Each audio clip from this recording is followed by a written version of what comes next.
and that's all I really need to know. I'm gonna read it regardless, so I mean, yeah. That was like bad. I should probably say more than that, huh?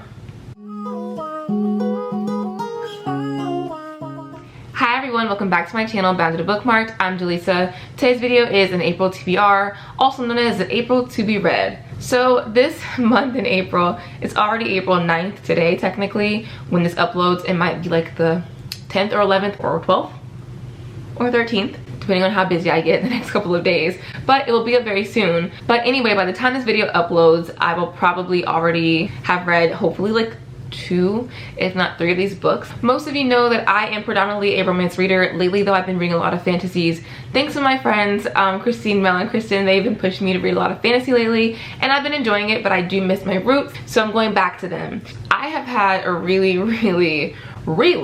rough and very long 2 months. You don't know that because you could never look at someone and know what's going on with them, but I've had a lot going on, and I just feel as though my reading should reflect how I'm feeling or how I want to feel. And so when I pick books for my TBR, typically I pick books that I think I might enjoy for that month. Given that it's April and it's springtime and things are blooming, and this time of the year is kind of those moments where you realize that things can grow, things can blossom if we water it. It's one of my favorite seasons of the year because I feel like just things can happen in the spring. So because of that, I really believe I can read 1, 2, 3, 4, 5, 6 books this month. Let's get right into the first book that I plan on reading in April. So as all of you know, I've been binging Cassandra Clare's books for quite some time now, and I'm finally getting to apparently like the good ones. So we'll see. I'm a little bit nervous, but you know, my friends, they have high hopes. So I have high hopes. One of the books I'm going to be reading this month is Lady Midnight by Cassandra Clare. This is the first book in the Dark Artifices trilogy, and of course, as many of you know, it follows Emma Carstairs and Julian Blackthorne. This book takes place 5 years after the events of City of Heavenly Fire, which is the last book in the Mortal Instruments series. Emma Carstairs and Julian Blackthorne are going to work together to find out what happened to Emma's parents, and that's all I really need to know. I'm going to read it regardless, so I mean, yeah. That was like bad. I should probably say more than that, huh? So the next 2 books on this list, they're 2 manga, and they're volumes 1 and 2 of My Hero. I got my hands on these about 2 months ago. For those of you who may not know, I'm a huge My Hero fan. I have watched the anime, and I had never read the manga before, so I was like, you love the anime, so read the manga. And so I am going to be doing that. For those of you who may not be familiar with this manga or that anime, follows Midoriya, who is a young boy who wants to be a hero. And basically in this world, you have citizens and you have heroes. Heroes go to UA High School or other schools in the area, and they are born with these abilities, right? And so they go to these schools to pretty much hone their abilities until they get older, where they can become heroes of the city, and they basically protect the city. Midoriya, but also people call him Deku for reasons that we're not going to talk about because put some respect on his name. Anyway, Midoriya actually was not born with any kind of power, and the powers that they're called quirks. He doesn't have a quirk, and so he wants to be a hero so bad. So he ends up meeting his favorite hero, the #1 hero, All Might, which is right there, and something happens, and so basically Midoriya gets a gift from All Might, and it allows him to go to UA High School, where he will learn how to use his quirk and hopefully save the world. A quick fun fact about me, my favorite character is Todoroki, so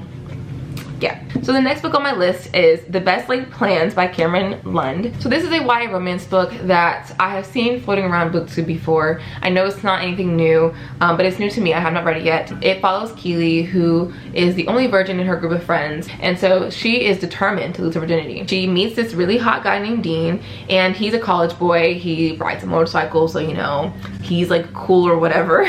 And she wants to basically lose it to him, but she doesn't know what to do. She's a virgin. She doesn't know how to do sex. And so she ends up asking her best friend Andrew, a guy who she feels like would never hurt her, never do her wrong, the guy that she trusts ultimately, to kind of show her some things, I guess. That way she can be ready for Dean when she does kind of go all the way with him. However, of course, we're going to be in a situation where Andrew and Keely, 2 best friends, are going to end up falling in love. So this is definitely a friends to lovers situation. I'm ready for this book. It's giving me like end of school year vibes. I will say for The Best Laid Plans, although I have not read it yet, I was informed that there might be some slut shaming, so that's like a trigger warning for anyone who may be triggered by that. So just a FYI. So this next book I was supposed to read in my 24-hour readathon for March. I didn't get to it, so I'm going to get to it this month. And that book is Love is a Revolution by Renee Watson. So this book follows Anala, who is this young girl who has this crush on this guy Ty. Ty is an MC, and she ends up meeting him at a spoken word event one day, and she finds out that Ty is spending his summer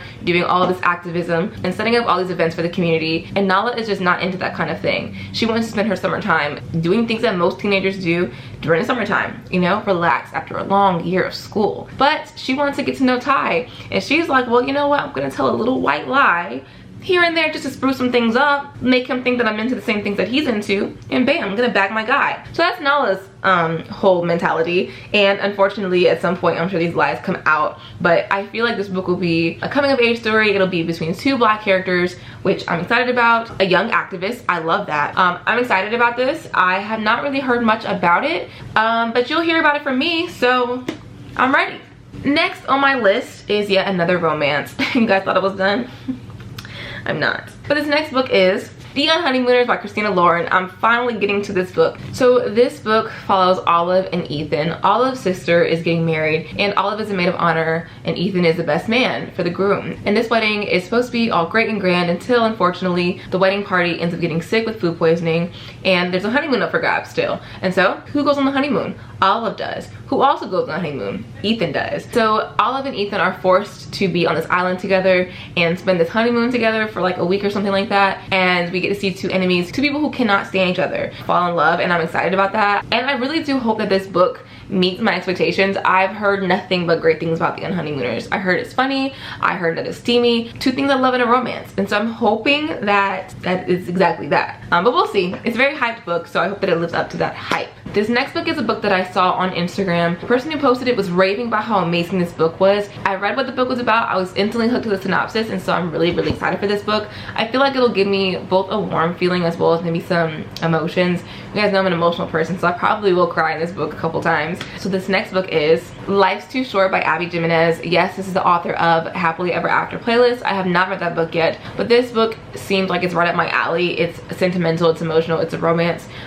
It's a lot of different things, and I'm excited for it. So this book follows Vanessa, who quits her job to pursue her dreams of traveling the world, and she ends up actually posting her videos to YouTube and becomes pretty popular on YouTube. So I would go as far as to call her an influencer or a lifestyle blogger. And so she takes her time and she travels the world, and she records all these memories and moments. And part of her influence in doing this whole traveling the world thing and recording it for the world to see, who never saw past the age of 30 years old. I'm not sure what happened to them, so instantly I was grabbed to this story and to Vanessa. However, there's a little bump in the road when her half-sister leaves her daughter with Vanessa to watch her, and basically she's now in custody of her daughter. She's not used to having a baby, she has no kids of her own, and so she's just like, oh, what am I supposed to do? What do I do? And so there's this guy who happens to be like a baby whisperer. He's so good with kids, and he helps Vanessa, and they end up doing it together, and she's falling for him, and these are things that she doesn't want to feel because I don't know if she can feel them. I'm assuming that maybe what happened to her mom and her sister might happen to her, and she doesn't feel like she wants to be permanently connected to anyone, because if something happens to her,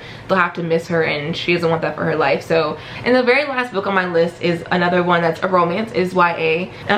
And I've talked about it briefly on my channel once in a haul video, and this last book is A Cuban Girl's Guide to Tea and Tomorrow by Laura Taylor Namey. This book follows Lila Reyes, who had 3 very important plans ready for her future after she graduated high school. The first plan was to take over her abuela's bakery. Her second plan was to move in with her best friend after graduation, and her third plan was to live happily ever after with her boyfriend. All 3 of her plans actually do not happen. They fall short, and it takes a toll on Lila. That's a lot for a new graduate. Because her parents are worried about her and her state of mind, they send her to their family friend's place in Winchester, England. She meets this boy, Orion, who happens to be a tea shop clerk, and Orion kind of becomes Lila's tour guide. They explore England together. There is indeed a romance budding between the two of them. I'm excited for this book because not only does it tackle mental health, but it tackles all of the emotions and the anxiety that comes with graduating from high school and having to make these plans, or what it's like when the plans you've already been making for so long do not happen. And that's a difficult thing to kind of come to terms with. So I'm excited to watch how Lila navigates this,